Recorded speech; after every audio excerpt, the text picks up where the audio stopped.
मेरा प्रश्न आज एक डॉक्टर्स को लेकर होने वाली हिंसा पर है।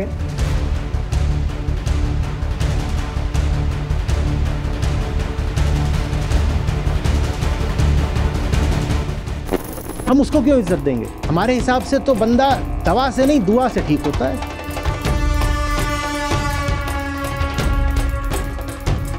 कोई हम गणना ही नहीं करते कि भारत में अंधविश्वास कितनी लाख जाने लेता है हर साल। ये बोलते हैं मैंने कोई डिग्री विग्री कुछ नहीं ली है, मेरा सीधा कनेक्शन ऊपर से है। आप पूछो ऐसा कोई कनेक्शन आप दिखा सकते हो? बोले कुछ नहीं। और ज्यादा पूछोगे तो अभी शराब मार के भस्म कर देंगे। और बाबा जी उस दुनिया की बात करते हैं जहां बाबा जी को गलत साबित कर ही नहीं सकते, क्योंकि गलत साबित करने के लिए कुछ होना तो चाहिए गलत साबित करने को। और डॉक्टर जो कुछ बोल रहा है वो गलत साबित हो सकता है और कई बार गलत साबित हो जाता है। ये दुनिया सड़ी हुई रहेगी, जाके पूछो इतनी सड़ी हालत में क्यों जी रहे हो? कुछ नहीं, बस साल 2 साल की बात है, उसके बाद तो अप्सराएं मिलेंगी। वो है शाहरुख खान ने बताया था कि हम जोड़ों में पैदा होते हैं। वो है मैं अकेली हूं पर मैं उसकी धड़कन सुन सकती हूँ। वो है बावरी कोई ना है, सो जा। नमस्ते सर। सर मेरा नाम विनीता है, मैं बैंगलोर से हूँ और मैं यहाँ एक एंटरप्रेन्योर हूँ। मेरा प्रश्न आज एक डॉक्टर्स को लेकर होने वाली हिंसा पर है। हमने दो तरीके से चीज़ों को देखा है। अगर किसी गंभीर बीमारी के इलाज के लिए हम किसी नीम हकीम के पास जाते हैं या किसी पोंगा पंडित के पास जाते हैं या किसी नौपाखंडी बाबा के पास जाते हैं, तो हमारा स्वभाव एकदम से बड़ा श्रद्धालु होता है। हम एकदम एब्सोल्यूट सरेंडर में जाते हैं और हमें लगता है वहां जाके सब कुछ ठीक हो जाएगा। बहुत पोलाइटली उनके साथ बिहेव करते हैं और हमें लगता है कि बस यहाँ आ गए तो अब सब कुछ ठीक हो जाएगा। और उनके साथ तो हिंसा तो छोड़ो, हम एकदम ऐसे बिहेव करते हैं जैसे वो हमारे अपने हो। और दूसरी तरफ अगर उसी बीमारी के इलाज के लिए हम किसी मेडिकल प्रोफेशनल को अप्रोच कर रहे हैं या कोई केपेबल डॉक्टर है, तो वहां पे हमारा एटीट्यूड एक शॉपकीपर की तरह रहता है। हमें लगता है कि हमने पैसा दिया है तो बस आउटपुट ज्यादा से ज्यादा होना चाहिए और सब कुछ ठीक हो जाना चाहिए। और अगर ऐसा नहीं होता है तो डॉक्टर्स के प्रति बहुत ज्यादा हिंसा हमने देखी है। अम, फिलहाल में ही अभी एक केस आया था चेन्नई में जहाँ पे एक ऑन्कोलॉजिस्ट के ऊपर काफी घातक हमला हुआ था। तो मेरा प्रश्न आपसे ये है कि दोनों ही केसेस में हमारा रवैया इतना अलग क्यों रहता है? जहां पर एक्चुअल में प्रॉब्लम सॉल्व होने के चांसेस नेग्लिजिबल है, वहां पे तो हम इतना श्रद्धा के साथ जाते हैं और इतना पोलाइटली बिहेव करते हैं। और जो एक्चुअल में केपेबल है प्रॉब्लम सॉल्व करने के लिए, वहां पे हम इतने वायलेंट हो जाते हैं। डॉक्टर्स के लिए इतना कंटेम्प्ट क्यों है? जो आम आदमी की फिलॉसफी है वो यही है कि दुनिया की सबसे बड़ी जो ताकत है, तो पूरा भरोसा करा जा सकता है, जो सब कुछ ठीक कर सकती है, जो सब कुछ चलाती है, वो ऊपर कहीं आसमानों में बैठी है। माने वो इस दुनिया की नहीं है। माने जो कुछ इस दुनिया का है उसका भरोसा मत करो, वो ना कुछ जानता ना समझता, वो तो गड़बड़ी है। माने अगर आपकी कोई शारीरिक समस्या भी है तो उसका समाधान वो करेगा ना जो आसमानों में बैठा है। यही तो द्वैतवादी दर्शन है ना। वहां एक बैठा हुआ है, वही दुनिया चला रहा है। जब वही चला रहा है तो बीमारी भी कौन ठीक करेगा? वही ठीक करेगा ना। हम गीता का दर्शन थोड़ी समझ पाए हैं कि हरि हरि भीतर ही यदि स्वयं से तुम युद्ध करो।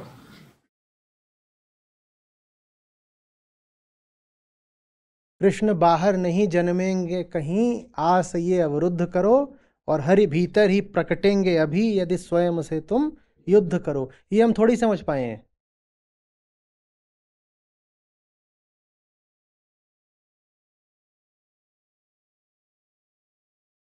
तुम ही हो जो अपनी हस्ती लेकर फिर रहे हो। तुम्हारी जिंदगी की जिम्मेदारी भी तुम्हारी ही है। तुम्हें अगर बीमारी हो गई है तो आसमान से कोई दवाई नहीं टपकनी। आज भी आपकी जो बीमारियां ठीक हो रही हैं वो सब मनुष्य के द्वारा बनाई गई दवाइयों से ठीक हो रही हैं। किसी आसमानी ताकत ने कोई दवाई कभी आपको नहीं भेजी, या भेजी हो तो बता दो। और करोड़ों लोग तिल तिल करके कीड़ों की तरह मरते रहे। दुनिया की आबादी लगभग 18वीं शताब्दी तक बढ़ी ही नहीं। 18वीं शताब्दी से 2000 साल पहले जितनी थी और 18वीं शताब्दी में जितनी थी वो एक ही बराबर थी लगभग। अब बढ़ी भी तो बस थोड़ी। और अभी पिछले 200-250 साल में क्या हुआ है आबादी का? ऐसे चल रहा था जो कर्व था आबादी का, बिल्कुल ऐसे। और उसमें भी कई बार नीचे गिर जाता था। जैसे यूरोप में ब्लैक प्लेग आया तो वहां आप पाओ कि आबादी का जो कर्व है वैसे नीचे गिर गया। दुनिया की आबादी का इतने लोग मरे कि दुनिया की आबादी कम हो गई। और फिर चिकित्सा शास्त्र ने, खोजियों ने, डॉक्टरों ने, वैज्ञानिकों ने आपको दवाइयां दी तो आज आदमी की आबादी ऐसे बढ़ गई है। ये किसी ऊपर वाले ने कराया क्या? पर हमारी मान्यता आड़े आ जाती है। हम मानते अभी भी यही हैं कि जो करेगा वो करेगा। क्यों? क्योंकि हम मानते हैं कि कोई है जिसने ये दुनिया बनाई है। क्यों? क्योंकि वेदांत हमने कभी समझा ही नहीं, अद्वैत कभी हमारे पल्ले पड़ा ही नहीं। हम इसी अहंकार में रह गए कि जैसे दुनिया में हर चीज जो है बनाई गई, क्रिएटेड, बिल्ट, उसको बनाने वाला भी कोई है, तो उसी तरीके से इस दुनिया को बनाने वाला भी तो कोई होगा। हमें लगा हमने कितनी गजब की बात कर दी कॉमन सेंस की। हम समझ ही नहीं पाए कि तुम जिस दुनिया को बनाने की बात कर रहे हो ये तो बताओ कि वो दुनिया माने क्या। दुनिया माने बस वही सब कुछ तो जो तुम्हारी 5 इंद्रियों से अनुभव में आता है। दुनिया की परिभाषा क्या है बताओ तो? ये परिभाषा हमने कभी पूछी ही नहीं। सीधे हम इस सवाल पर कूद पड़े कि दुनिया बनाई किसने। कभी आपके सामने कोई आए और पूछे अच्छा ये इतनी बड़ी दुनिया है तो बताओ किसने बनाई, तो उससे पूछो, बता देंगे। बिल्कुल शुरू से शुरू करते हैं, बताओ दुनिया माने क्या। तो कहेगा ये सब। हम कहेंगे ये सब वही ना जो तुम्हारी सेंसेस की पकड़ में आता है। अच्छा एक बात बताओ, कोई चीज़ ऐसी हो जो ना दिखाई पड़ती हो, न सुनाई पड़ती हो, न उसे सूंघ सकते हो, न उसे छू सकते हो, और ना उसके बारे में सोच सकते हो, ना उसका कोई स्वाद ले सकते हो। बताओ तब भी क्या वो चीज़ है? नहीं है। तो इसका मतलब किसी भी ऑब्जेक्ट का सत्यापन करने वाला, वेरिफिकेशन करने वाला, वैलिडेशन करने वाला कौन है? बस वो जो देख रहा है। तो दुनिया माने वो जो तुम्हें दिखाई पड़ती है। दुनिया माने वो जो तुम्हारी 5 सेंसेस की पकड़ में आती है, बस उसको तुम दुनिया बोल देते हो। तो माने फिर दुनिया की परिभाषा ही क्या है? वो जो तुम्हारी सेंसेस में आती है उसको दुनिया बोलते हो। वो जो तुम्हारी सेंसेस में आती है उसको तुम दुनिया बोलते हो। दुनिया फिर किसने बनाई? तुमने बनाई। क्योंकि तुम्हारी सेंसेस में तो सोते वक्त भी बहुत कुछ आ जाता है। बताओ किसने बनाया? तुम्ही ने तो बनाया। दुनिया किसने बनाई? तुमने बनाई। अब लोग पगला जाते हैं, कहते हैं ऐसे कैसे हो गया, मैंने बनाई। मैंने बनाई तो ये जो बगल में रहता है झुन्नू लाल, इसने क्या बनाया? फिर सारा काम हम ही ने किया है।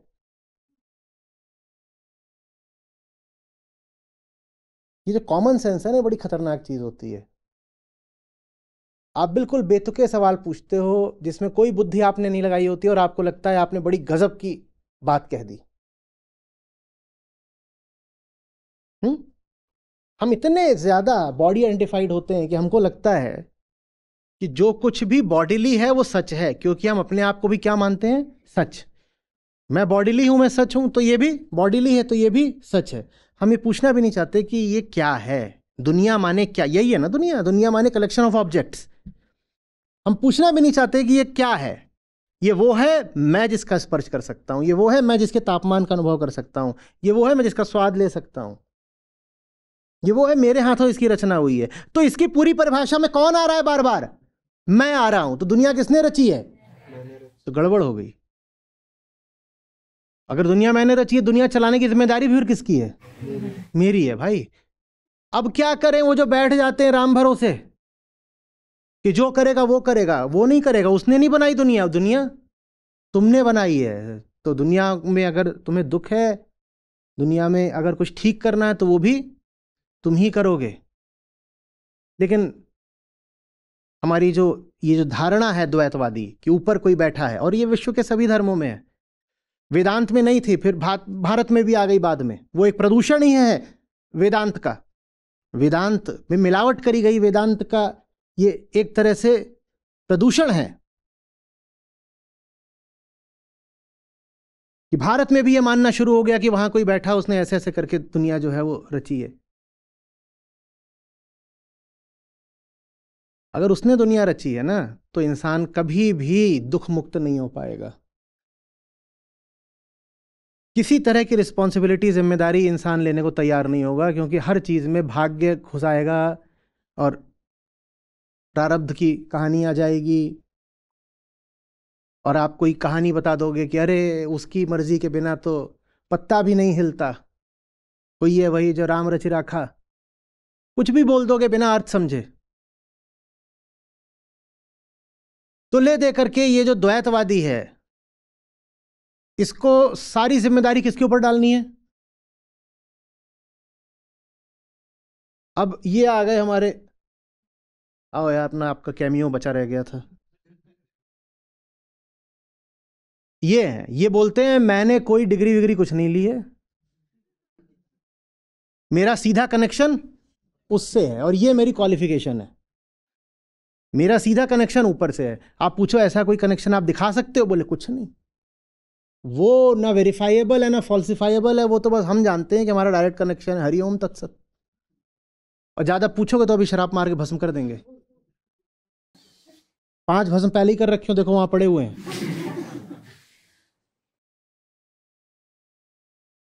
तो आप तो ये पहले ही माने हुए आए थे ना बाबा जी के पास कि वैसा कोई है संचालक शक्ति ऊपरी जो सब चला रही है। और बाबा जी ने बोल दिया कि मैं वहां मिडिल मैन हूं, मैं दलाल हूं, मैं मध्यस्थ हूं। तो आप फिर इनके सामने पूरी तरह से दंडवत हो जाते हो।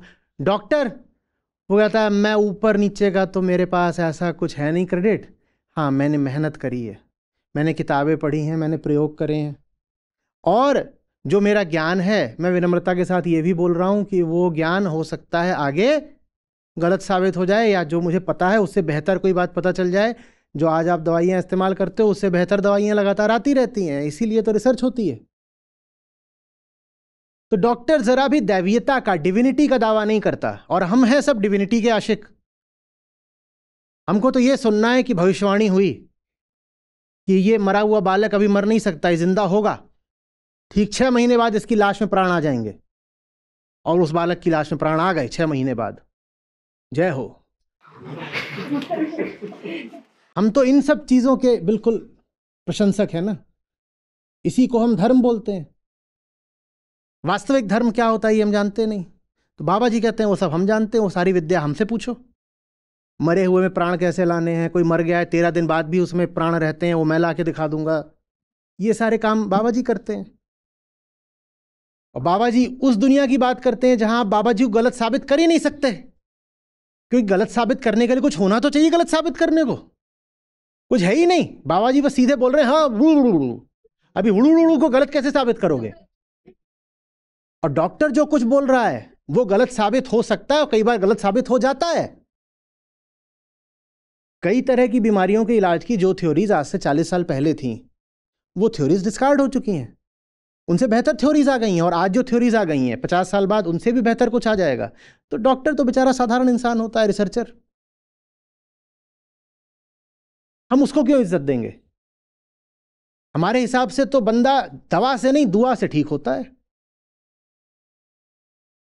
हमारे हिसाब से जो बंदा है, एक अस्पताल का मैंने पढ़ा था, प्राइवेट हॉस्पिटल है, उनके पास जगह ही कमी, ना वो अपने बेड्स बढ़ा पा रहे हैं, ना वो वहाँ और फैसिलिटीज ऐड कर पा रहे हैं, एक डिपार्टमेंट नया खड़ा करना है वो भी नहीं कर पा रहे। मैंने पूछा क्यों? बोले अस्पताल का जितना एरिया है उसमें 1/3 पे बड़ा भारी मंदिर बनवाया है, क्योंकि मरीज आते हैं तो वो डॉक्टर के यहाँ से निकल के सीधे जाके मंदिर में गिरते हैं। बोले मंदिर तो चाहिए ही चाहिए, और चूंकि हमारा प्राइवेट हॉस्पिटल है, नया नया है, तो हमारा तो स्टार अट्रैक्शन ही यही है कि अस्पताल में मंदिर है। हम लिख के देते हैं दवा नहीं दुआ। हमारे यहाँ जो ठीक होता है वो दुआ ही से ही ठीक होके जाता है। दवा देनी तो वैसे भी हमारे निठल्लों को आती नहीं। सस्ता प्राइवेट अस्पताल, उसमें सस्ते डॉक्टर रखे हैं, आधों की तो डिग्री फर्जी है, उनकी दवा से वैसे भी कुछ होना नहीं। जो बचा है आज तक वो दुआ से ही बचा है। मुझे लगा मैं कहूं कि फिर एक तिहाई में ही काहे रखा है, सब गिरा के मंदिर ही बनवा दो, देवालय की जगह उसको औषधालय बोल दो। धन्वंतरी का मंदिर है भाई।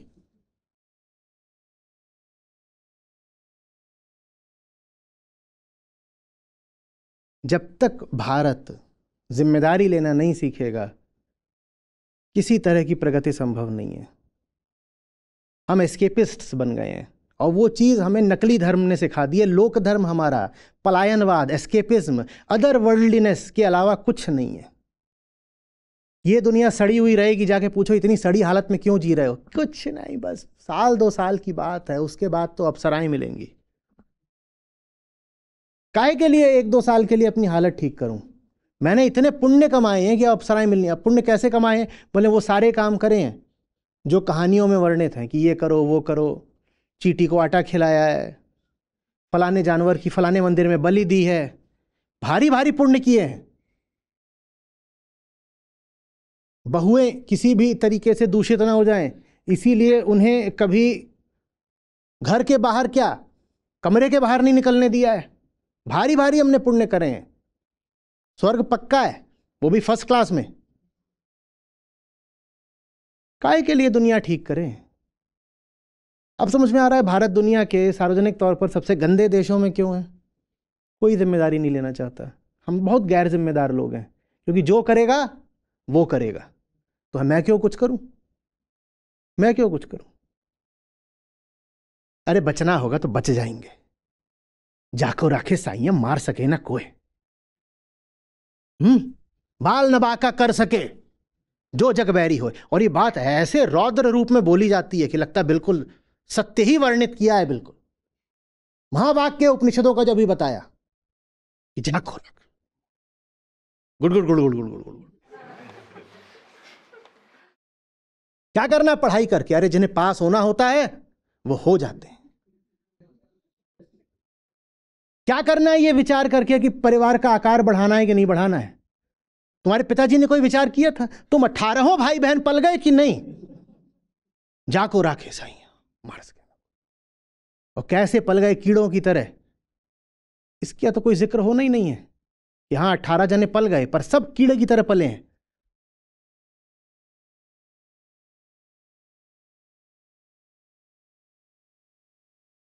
प्रोविडेंस, डेस्टिनी, फेट, यही हमारी जिंदगी है। बह रहे हैं, रुख हवाओं का जिधर है उधर के हम हैं। कोई दम नहीं, कोई जान नहीं, कोई ताकत नहीं, कोई आत्मबल नहीं। धर्म के नाम पर पुरानी आदतों से, परंपराओं से भरी हुई लोक संस्कृति, जिसमें दर्शन के लिए कोई स्थान नहीं।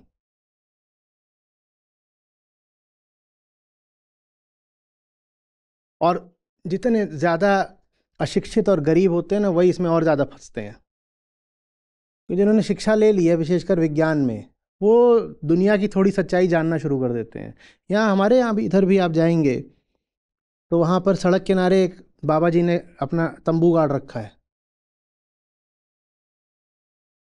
और वहाँ ये जितने बेचारे मजदूर वगैरह होते हैं या ठेले वाले, वो सब वहाँ पे लाइन लगाए घुसते रहते हैं, और न जाने कौन सी वो बूटी लेते हैं, चूरन लेते हैं, उनको वो दिया जा रहा है, और वो इधर से घुस रहे हैं, इधर से निकल रहे हैं। वो पूरा भरोसा है कि यहाँ मामला ठीक है।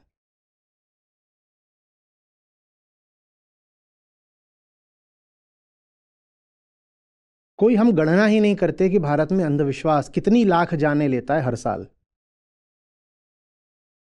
कोई इस तरह का सेंसस होना चाहिए ना इस बात का भी। जैसे जब जनगणना होती है तो उसमें मृत्यु दर निकाली जाती है, तो उसमें जो अंधविश्वास से मृत्यु हुई है उसकी भी दर निकाली जानी चाहिए, हर तरह के अंधविश्वास से।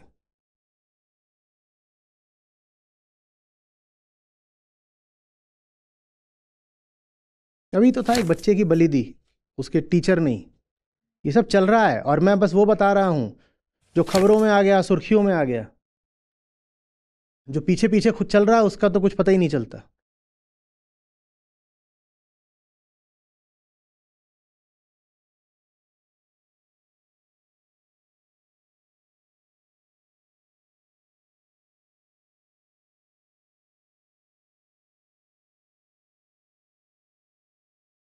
मुझे बड़ी समस्या हुई थी, कोविड आया था, लगे हुए थे, कोई बता रहा है कबूतर का कलेजा खा लो तो कोविड नहीं होगा, कोई बोल रहा है गौमूत्र गंगा जल से नहीं होगा।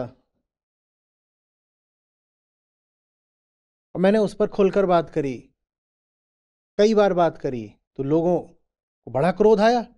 बोले अधार्मिक आदमी, ये कह रहा है कबूतर के कलेजे और गौमूत्र से कोविड नहीं ठीक होता। मैं बोल रहा हूँ पागलों, जितनी तुमको डॉक्टरों द्वारा सावधानियां बताई जा रही हैं उनका पालन करो, और हो जाए कोविड तो जो दवाएं दी जा रही हैं सिर्फ उन दवाओं के भरोसे रहो, और कुछ नहीं तुमको बचा सकता। बोल रहे आचार्य हो के ऐसी बात करता है? क्या बात करूं? बोले ऐसे बोलो ना कि ये तो अमेरिका का षड्यंत्र है, क्योंकि अमेरिका भारत की धार्मिकता और आस्तिकता से जलता है। तो भारत के महान आस्तिक और धार्मिक लोगों के शरीर में नास्तिकता की वैक्सीन लगाई जा सके, इसलिए अमेरिका ने यह षड्यंत्र रचा है कोविड का। तुम आचार्य हो, तुम ऐसे बोलो। मैंने कहा अच्छा, लगाओ कैमरा ऑन करो, बोलते हैं। आप ये बात बहुत अच्छे से समझ लीजिए, कोई नहीं है, कोई नहीं है माने कोई नहीं है, कोई नहीं है आपका करता धरता, आप ही हो। शुरू में डर लगता है ये समझ के, पर सुलह कर लो इस बात से। सच से झगड़ने से कोई लाभ नहीं होता ना। सच से झगड़ के क्या मिलेगा? तो सच्चाई यही है कि अकेले हो।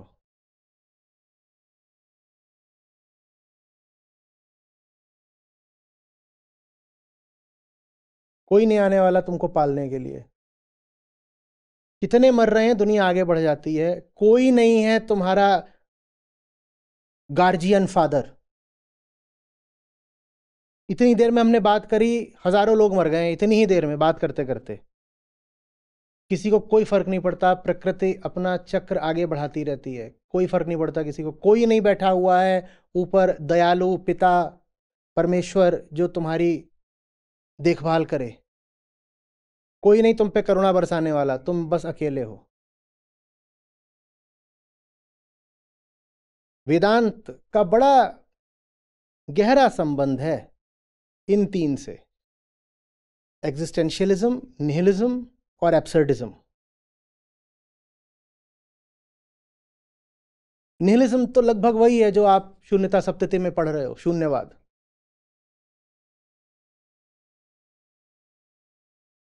और एग्जिस्टेंशियलिज्म कहता है मालिक हो तुम, तुम्हें अपने जीवन का उद्देश्य स्वयं निर्धारित करना है, तुम्हें अपनी आंखों से देखना है, तुम्हें अपनी चेतना से विचार करना है। और एब्सर्डिज्म कहता है कुल मिलाकर के मैक्रो स्केल में ये पूरी चीज का कोई उद्देश्य नहीं है, सब कुछ बस यूं ही है, रैंडम है, एब्सर्ड है। यहां कोई महान खेल नहीं चल रहा, ये पूरी सृष्टि किसी पवित्र और ऊंचे उद्देश्य की ओर नहीं बढ़ रही, बस ऐसे ही है। जैसे समुद्र में लहरें उठती गिरती रहती है ना, मामला एब्सर्ड है, उसका कोई उद्देश्य थोड़ी है, उसमें किसी ने कोई योजना थोड़ी बनाई है, वहां कोई छुपी हुई कहानी थोड़ी ही है कि behind all this randomness is some great scheme. कई लोग बोलते हैं कि ये जो तुमको दुख वगैरह मिल रहे हैं तुमको पता नहीं है, इसके पीछे हमारे महान ईश्वर की एक गहरी प्रेमपूर्ण योजना है। किसी कोई योजना नहीं है, दुख है तो है, और दुख है तो उसको तभी हटाने का प्रबंध कर लो। उस दुख के पीछे कोई योजना नहीं है तुमको स्वर्ग आदि पहुंचाने की। कोई दुख इसलिए नहीं है कि किसी ने कहा है कि इसको दुख दो, कोई पर्दों के पीछे से छुप करके ये प्लानिंग कर रहा है कि इसको दुख के माध्यम से बंदे को बेहतर बनाना है। कुछ नहीं ऐसा हो रहा, और ये सब आप जल्दी स्वीकार कर लीजिए। आपकी जिंदगी आपकी जिम्मेदारी। IIM में थे तो वहां नाटक था वेटिंग फॉर गोदो, वो यही है, वो खड़े हुए हैं दो और पूरे नाटक में बस इंतजार कर रहे हैं। ये मनुष्यता का हाल है, विशेषकर भारत में। तुम इंतजार कर रहे हो, जानते हो किसका? जो है ही नहीं। तुम जिसके भरोसे जी रहे हो जानते हो वो है ही नहीं, और जिसके भरोसे जिया जा सकता है उसकी तुम इज्जत नहीं करते। वो कौन है? वो तुम हो। तुम अपनी जिंदगी की कमान अपने हाथ में लेने को तैयार नहीं हो। तुम न जाने किस अदृश्य शक्ति की बाट जो हो रहे हो, वो कभी आनी नहीं है, क्योंकि वो है नहीं। वो यदि है भी तो कहां है? वो तुम्हारे भीतर है और कहीं नहीं है।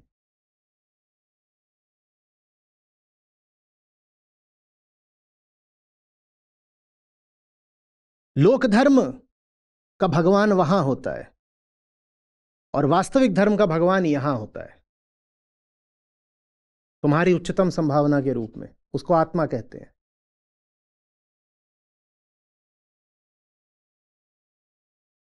ये जो मिस्टिसिज्म शब्द है ना, उस दिन भी मैं कह रहा था, इसने बड़ा उपद्रव करा है। मिस्टिसिज्म का मतलब ही हम ये समझते हैं कि कुछ है, वो होता है भूतिया बात, बिल्कुल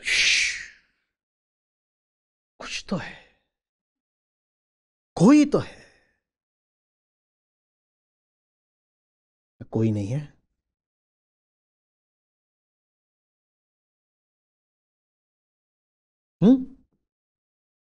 हेलुसिनेट करते हो और कहते हो कोई तो है। कोई नहीं है। हमने ऑकल्टिज्म और सेंटिमेंटलिज्म को बना दिया है मिस्टिसिज्म। ऑकल्टिज्म माने कोई तो है, माने भूत प्रेत है, छुपी हुई निगेटिव शक्तियां, ऑकल्टिज्म ये हो गया। और सेंटिमेंटलिज्म क्या हो गया कि मुझे ऐसा अनुभव हो रहा है कि मेरा प्रियतम कहीं तो है, मुझे बनाने वाले ने अकेला नहीं बनाया, जरूर उसने मेरा हम सफर, हमराह, हम बिस्तर कहीं तो बनाया होगा। वो है। शाहरुख खान ने बताया था कि हम जोड़ों में पैदा होते हैं। वो है। मैं यहाँ अकेली हूं पर मैं उसकी धड़कन सुन सकती हूं। वो है। बावरी कोई ना है, सो जा।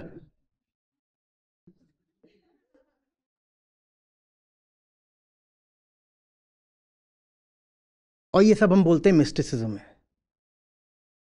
मिस्टिसिज्म बस एक बात होती है जो समझ कि बाहर जैसी होती है, कि ये जो हाड़ मांस का आदमी है, मिट्टी से उठा जीव है, ये मिट्टी में ही लोट लोट के खुश क्यों नहीं रह सकता दूसरे जानवरों की तरह? यही मिस्टिसिज्म है। ये जो भीतर हमारे अहंकार बैठा हुआ है, ये क्यों मुक्ति की तलाश करता है? और तो कोई जानवर नहीं कहता कि मुक्ति चाहिए, मस्त खड़े रहते हैं। भैंस को बांध देते हो, 5 साल तक वो एक 2 फुट की रस्सी से बंधी खड़ी रहती है, इंसान मर जाएगा। दुख भैंस भी अनुभव करती है पर मरती नहीं है, क्योंकि उसे मुक्ति की बहुत बड़ी आकांक्षा है नहीं। सोचो 5 साल तक तुम एक मादा को एक 1.5 फुट की रस्सी से बांध के खड़ा कर दो, रोज उसको ऑक्सीटोसिन मारो, रोज उसका दूध निकालो, जबरदस्ती उसके बच्चे पैदा कराओ, जब बच्चे पैदा हो तो मार दो उन बच्चों को, और ये तुम तब तक कर रहे हो जब तक वो दूध दे सकती है। इंसान मर जाएगा। कोई नारी हो, मनुष्य हो, वो मर जाएगी। ये मिस्टिसिज्म है कि इंसान में ऐसा क्या है जो मुक्ति के बिना नहीं जी सकता, जान दे देता है। बस वही मिस्टिसिज्म, बाकी सब कोई मिस्टिसिज्म नहीं होता। ये नहीं मिस्टिसिज्म है कि वहां आसमानों के पार बताओ कौन सा ईश्वर है, ये नहीं मिस्टिसिज्म होता। एक ही मिस्टिसिज्म है कि मेरी छाती किस आजादी के लिए धड़क रही है, यही मिस्टिकल बात होती है।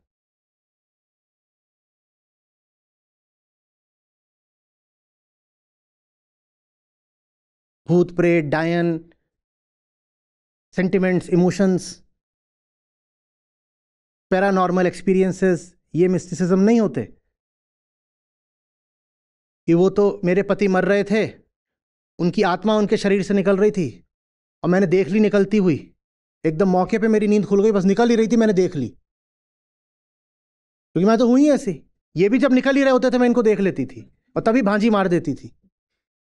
चुपके चुपके निकल कहां रहे हो? तो इस बार तो इनकी आत्मा ही निकल रही थी चुपके चुपके।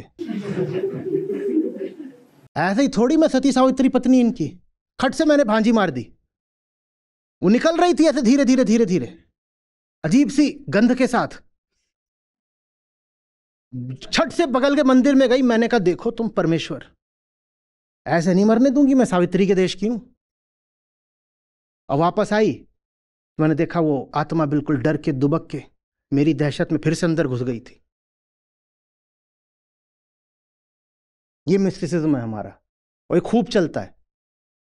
तुम इतनी सी है मेरी वीडियो क्लिप ले लो और चला दो और बता दो कि आचार्य जी का व्यक्तिगत अनुभव, बस इतना ही चला दो, एकदम वायरल हो जाएगी। देखा, आखिरकार ये पट्टा भी आई गया लाइन पे, मानने ही लग गया कि शरीर से आत्मा निकलती है, और सावित्री जैसी पत्नी परमेश्वर से प्रार्थना करके आत्मा को दुबेरे घुसेड़ देती है, चल घुस वापस बिल में अपने।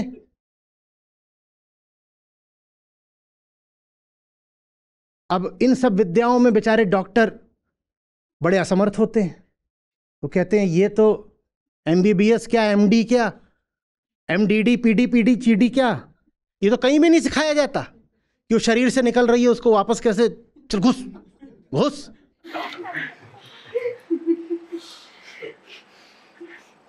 और इन सब चीज़ों की शुरुआत ना आप खुद ही कर देते हो। ये जो आप काला टीका लगाते हो, ये जो आप काजल लगाते हो,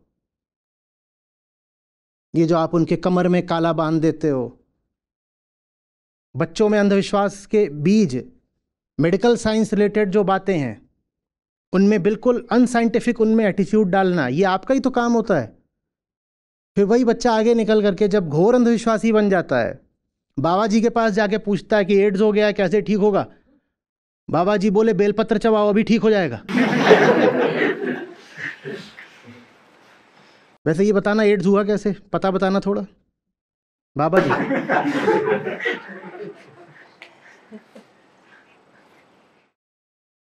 मिर्ची जला करके उसकी नजर उतार रहे हो। फिर वही होता है कि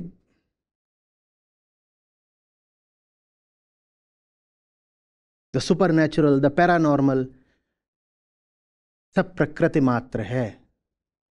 कुछ सुपर नेचुरल नहीं है, कुछ पैरानॉर्मल नहीं है, सब नॉर्मल ही नॉर्मल है। उसको प्रकृति कहते हैं। सांख्य योग पूरा यही है।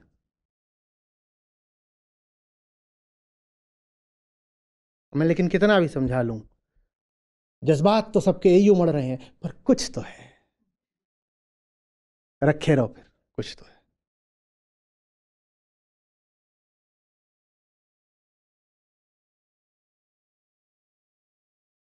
डॉक्टर भी अब होशियार हो गए हैं।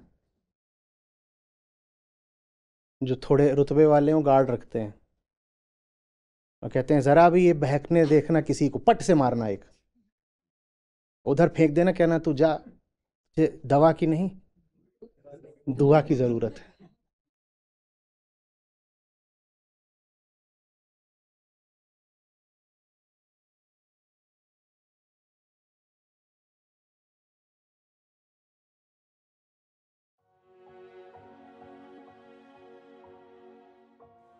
जी, सभी को नमस्कार।